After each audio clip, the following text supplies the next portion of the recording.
దేవుని నామానికి స్తోత్రం కలుగును గాక. ఎలోహిం టీవీ ప్రేక్షకులందరికీ నా హృదయపూర్వక వందనాలు చెల్లించుకుంటున్నాను. ఈ దిన వాక్య భాగంగా పరమగీతములు 1వ అధ్యాయము 10వ వచనాన్ని మనం జ్ఞాపకం చేసుకుందాం. ఆభరణముల చేత నీ చెక్కిళ్లను, హారముల చేత నీ కంఠమును శోభిల్లుచున్నది. చిన్న ప్రార్థన చేసుకుందాం. పరిశుద్ధుడా, ప్రేమ కలిగిన తండ్రి, నీకు వందనాలు.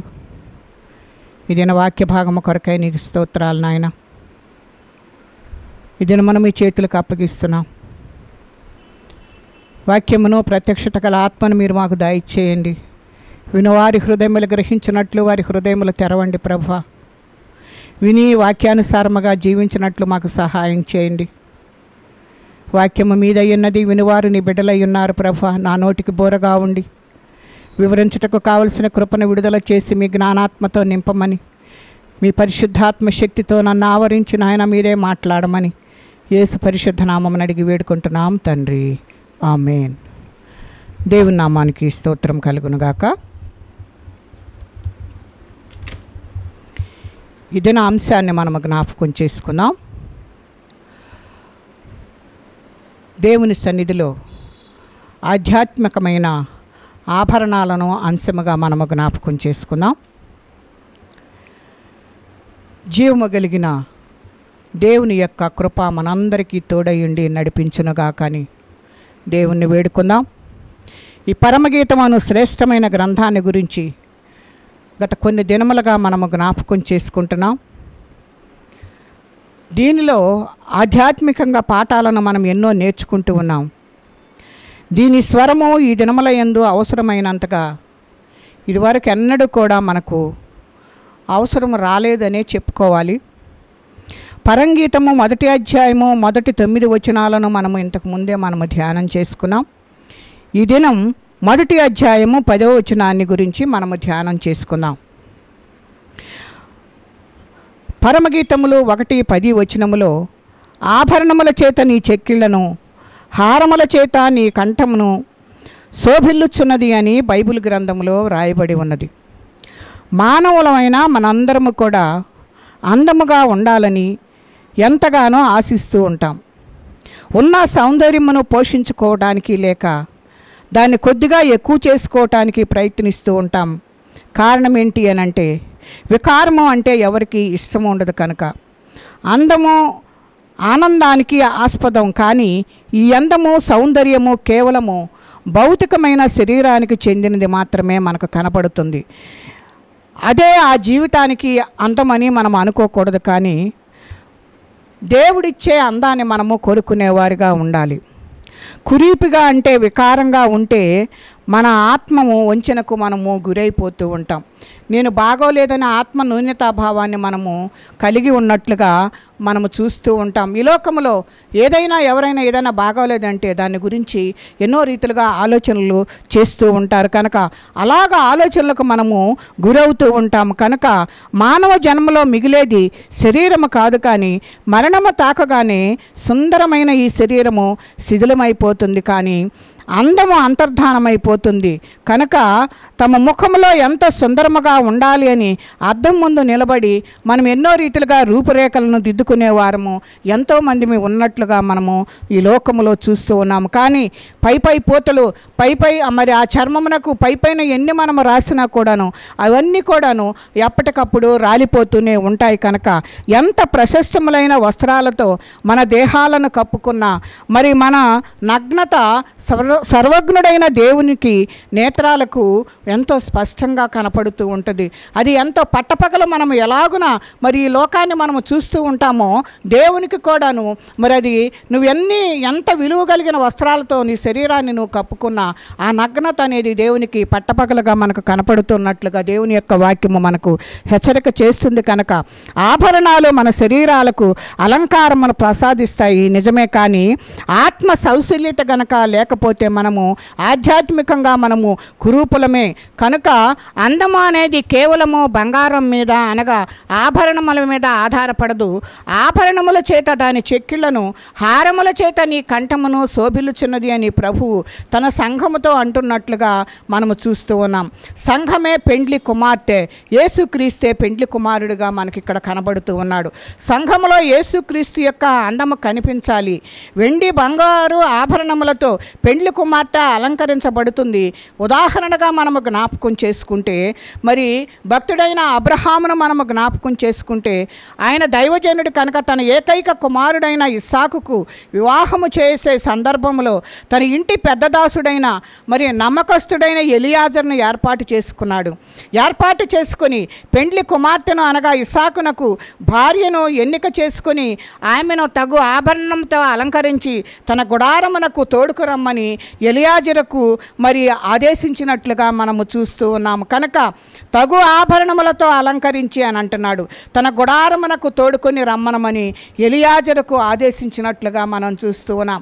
ఆ ప్రకారంగానే ప్రార్థనాపరుడైన ఆ దాసుడు తన యాత్రను సాగించి దైవ నిర్ణయానుసారముగా ఇస్సాకునకు రిబ్కా అను కన్యకను మరి కనుగొన్నట్లుగా మనం చూస్తూ ఉన్నాం. అబ్రహాము తనకిచ్చిన ఆభరణములను కొన్నింటిని ఆమెకు తీసి ఇచ్చి ఆమెను అలంకరింపచేసి ఒంటెలపై అబ్రహాము ఇంటికి చేర్చి తన పని ముగించినట్లు ఆదికాండము 24వ అధ్యాయంలో వ్రాయబడినట్లుగా మనము చూస్తూ ఉన్నాం. ఈ చరిత్రలో మనము జ్ఞాపకం చేసుకుంటే తండ్రి అయిన అబ్రహాము పరమ తండ్రికి మనము జ్ఞాపకం చేసుకోవాలి. కుమారుడైన ఇస్సాకు కుమారుడైన యేసుక్రీస్తునకు మరి గుర్తుగా కనబడుతూ ఉన్నాడు. కనుక రాయబారి అయిన ఎలియాజరు పరిశుద్ధాత్మకును మరి కనపడుతున్నట్లుగా మనం చూస్తూ ఉన్నాం.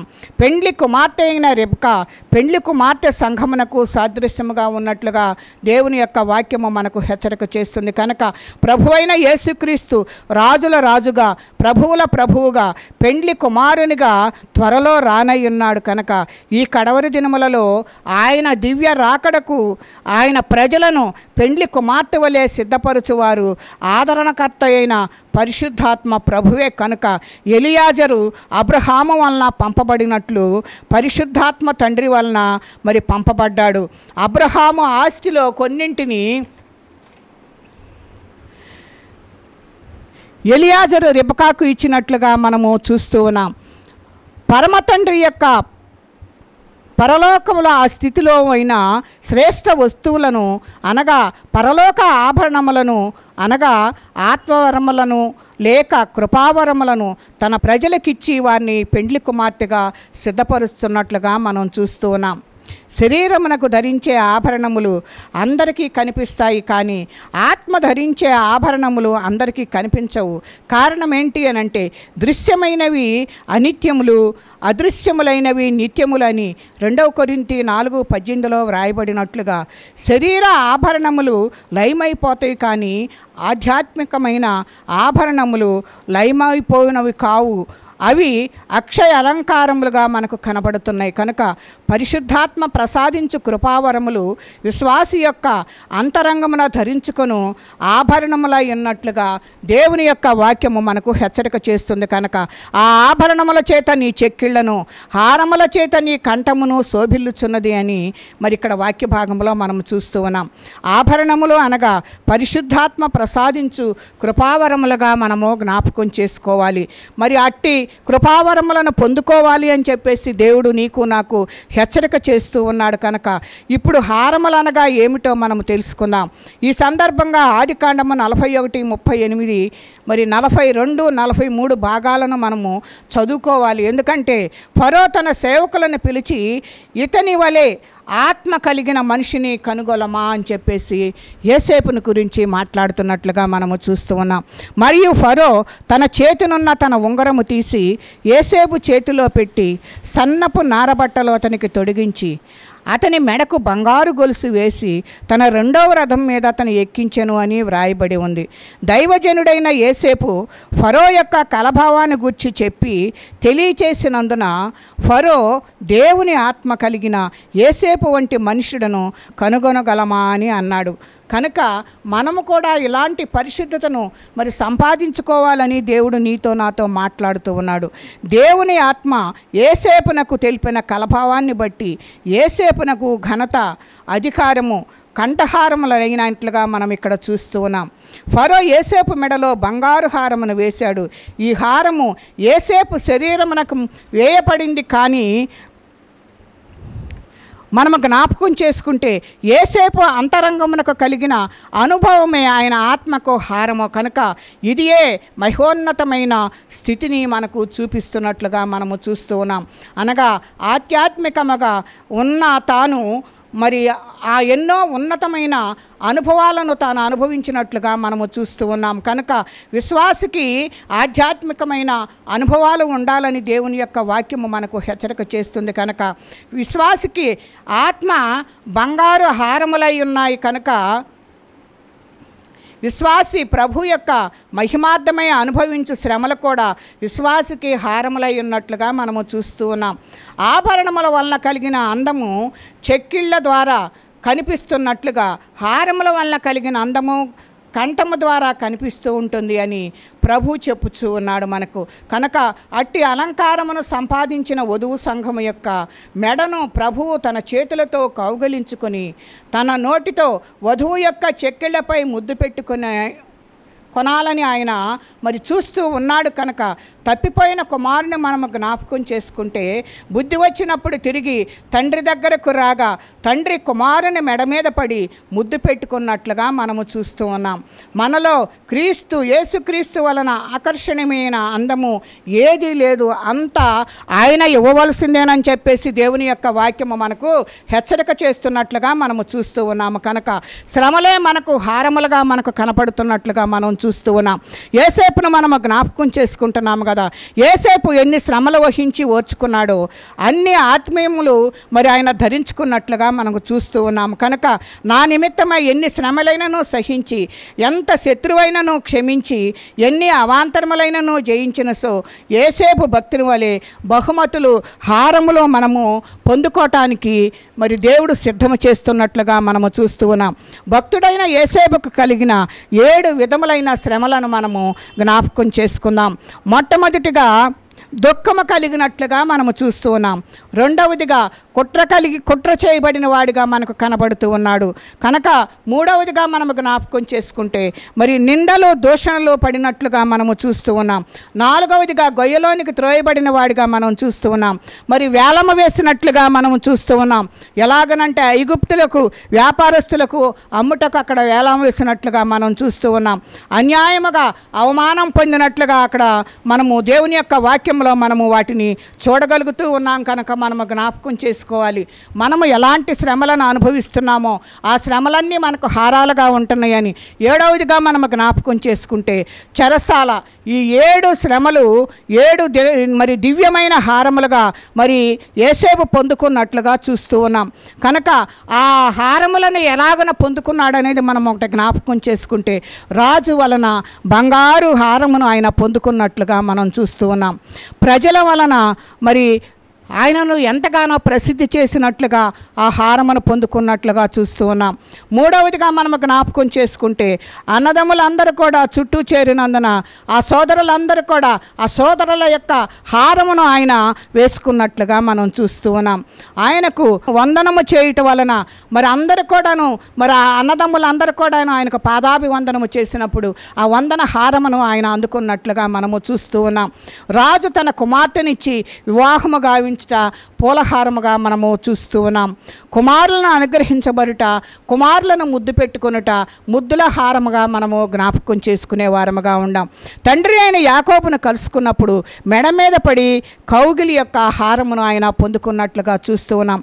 7 శ్రమలు మరి 7 హారములై మరి 7 ఆత్మీయ హారములను ధరించుకున్న యేసేపు అలంకారము ఎంత గొప్పగా ఉందో మనము జ్ఞాపకం చేసుకోవాలి. కనుక మహిమ ప్రకాశించుచుండగా ఆ మహిమతో ఈ హారములతో కంఠము ప్రభు దృష్టిలో మరి ఎంతగానో ప్రకాశించుచున్నట్లుగా మనకు కనబడుతూ ఉంది. కనుక బంగారం అనేది పరిశుద్ధ జీవితంలో ఈ దీవెనలు వెండి పూలు వలె మెరవుచున్నవి కదా, ఇవే వెండి పువ్వులు గల బంగారు సరములు. వీటితో పెండ్లి కుమార్తె సంఘమును కొనుచున్న నేటి సంఘము అలంకరించబడి ఉన్నదా లేదా అనేది మనము అలాగున ప్రకాశించుచున్నదా లేదా అని ఈ లోకంలోనే మనము జ్ఞాపకం చేసుకునే వారముగా ఉన్నాం. కాక ఈ లోకంలో అనేకమైన వస్త్రములను మనము ధరించుకుంటూ ఉంటున్నాం, ఆభరణాలను ధరించుకుంటూ వాటిని బట్టి ఎంతో అతిశయపడుతూ ఉంటాము. కానీ అవన్నీ కూడా వ్యర్థమైనవి అని చెప్పేసి దేవుడు నీతో నాతో మాట్లాడుతూ ఉన్నాడు. కనుక మరి నీవు నేను జ్ఞాపకం చేసుకోవాల్సిన విషయాలు ఎన్నో ఉంటున్నాయి. కనుక మనము జ్ఞాపకం చేసుకోవాలి. జడలు అల్లుకొనుటయు, బంగారు నగలు పెట్టుకునుటయు, వస్త్రములు ధరించుకునుటయు, వెలుపటి అలంకారములు మీకు అలంకారముగా నుండక సాధువైనట్టు మృదువైనట్టునైన గుణమును అక్షయ అలంకారము గల మీ హృదయపు అంతరంగ స్వభావము మీకు అలంకారముగా ఉండవలను, అది దేవుని దృష్టికి మిగుల విలువ కలది అని చెప్పేసి దేవుని యొక్క వాక్యము మనకు హెచ్చరిక చేస్తుంది. 1 పేతురు 3:1 మనము ఈ వాక్య భాగాలన్నింటినీ కూడా మనము జ్ఞాపకం చేసుకోవచ్చు. కనుక పరిశుద్ధాత్మ కృపావరములతో సంఘ సేవకులకు ప్రత్యేక వరములను సరములతోనూ నీతి నిమిత్తమైన శ్రమలన్నీ సహించి మహిమ హారములను ఈ 3 విధముల హారములతో నీ చెక్కిళ్లను నీ కంఠము శోభిల్లుచున్నవా లేదా ఎలాగన ప్రకాశించుచున్నవా ఒకసారి మనలను మనము సరిచేసుకోవాల్సిన వారమై ఉన్నామని దేవుని యొక్క వాక్యము మనకు హెచ్చరిక చేస్తుండగా, పెండ్లి కుమార్తెగా ఎన్నిక చేయబడవని తేటగా మనకు స్పష్టం చేస్తున్నారు. ఎందుకంటే ఈ హారములన్నీ కనుక మనకు లేకపోతే మనము అలాగ సిద్ధపడటానికి అవకాశం లేదు. పెండ్లి కుమార్తెగా మనము సిద్ధపడలేము. కనుక దేవుడు మనతో స్పష్టంగా మాట్లాడుతున్నాడు. ఇవన్నీ కూడా నువ్వు కలిగి ఉన్నావా లేదా అనేది దేవుడు నీతో నాతో మాట్లాడుతున్నాడు. తేటగా స్పష్టంగా మనతోటి మాట్లాడుతూ ఉన్నాడు. కనుక మనము జ్ఞాపకం చేసుకోవాల్సిన వారమై ఉన్నాం. కనుక పెండ్లి కుమారుడు బహు త్వరగా రాబోతూ ఉన్నాడు. కనుక పెండ్లి కుమార్తెగా నువ్వు ఇవన్నిటిని ధరించుకుని నువ్వు సిద్ధపడి ఉండాలని దేవుడు నిన్ను నన్ను కోరుకుంటున్నాడు. కనుక మనము ఇలాంటి ఆభరణములను మనము ధరించుకొని ఉండాలని దేవుడు మాట్లాడుతూ ఉన్నాడు. ఈలోక సంబంధమైన వాటిని గురించి మనం అడగట్లేదు, ఎందుకంటే అవన్నీ నశించిపోతాయి. కానీ ఆధ్యాత్మికమైన ఆ ఆభరణాలను మనము అంతరంగంలో మనం దేవునికి చూపించినట్లయితే మరి యేసేపు ఏ రీతిగా తన పరిశుద్ధతను కాపాడుకొని తనకు ఎన్ని నిందలు వచ్చినా ఎన్ని శ్రమలు వచ్చినా అన్నదమ్ములతో మరి దూషించబడినా మరి ఎన్ని అవమానాలు పొందినా చెరసాలలోనికి వెళ్ళినా వాటన్నిటిని కూడా సహించాడు. అలాంటి ఓర్పు సహనము మనకు కావాలి అంటే అవి దేవుని సన్నిధిలోని మాత్రమే మనకు దొరుకుతాయి. కనుక ఆధ్యాత్మికమైన ఆ ఆభరణములన్నిటినీ ఆ హారములను మనము ధరించుకున్నట్లయితే నీవు నేను పెండ్లి కుమార్తె సంఘముగా సిద్ధపడటానికి అవకాశము దొరుకుతుందని చెప్పేసి దేవుని యొక్క వాక్యము నిన్ను నన్ను హెచ్చరిక చేస్తూ ఉండగా అలాంటి ఆధ్యాత్మికమైన హారములను మనము ధరించుకొని దేవుని సన్నిధిలో పెండ్లి కుమార్తె వధువు సంఘముగా సిద్ధపడదాం.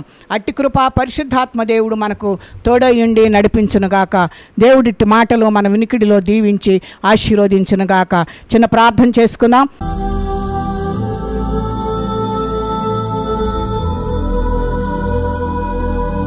పరిశుద్ధుడా, ప్రేమ కలిగిన తండ్రి, నీ వందనాలు నాయన. మేము ఎలాంటి ఆభరణములను మేము ధరించి ఉన్నామో మమ్మల్ని ఒకసారి మేము పరిశీలన చేసుకోవటానికి సహాయం చేయండి ప్రభువా. మీ కార్యములు జరిగించండి నాయన. అలాంటి ఆభరణములను మేము ధరించుకునేవారిగా మమ్మల్ని సిద్ధపాటు చేయండి. నీ కృపలో మమ్మల్ని సిద్ధపరచండి ప్రభువా. అట్టి జ్ఞానము మాకు లేదు కానీ ప్రభువా, పెండ్లి కుమార్తె సంఘముగా సిద్ధపడటకు కావలసిన ప్రతి ఆభరణమును మేము ధరించుకోవటానికి నీ వెలుగులో వాటిని సరిచేసుకోవటానికి మమ్మల్ని సిద్ధపరచమని వేడుకుంటున్నాము నాయన. విని విడిచిపెట్టుట కాదు కానీ ప్రభువా, ఇట్టి సిద్ధపాటుని మేము కలిగి ఉండి మీరు త్వరలో రానయ్యున్నగా అయ్యా నాయన మీ రాకడలో నాయన మేము ఎత్తబడేవారిగా ఉండి మీతో కలిసి జీవించుటకు ఆ పెండ్లి కుమార్తె సంఘములో మేమందరము ఉండుటకు అయ్యా మమ్మల్ని అందరినీ ప్రభువా తీర్చిదిద్దండి ప్రభువా. అట్టి కృపను నాయన మాకందరికీ దయచేసి నీ నామానికే మహిమ ఘనత ప్రభావములు పొందుకోమని యేసు పరిశుద్ధ నామమున అడిగి వేడుకుంటున్నాం తండ్రి. ఆమేన్.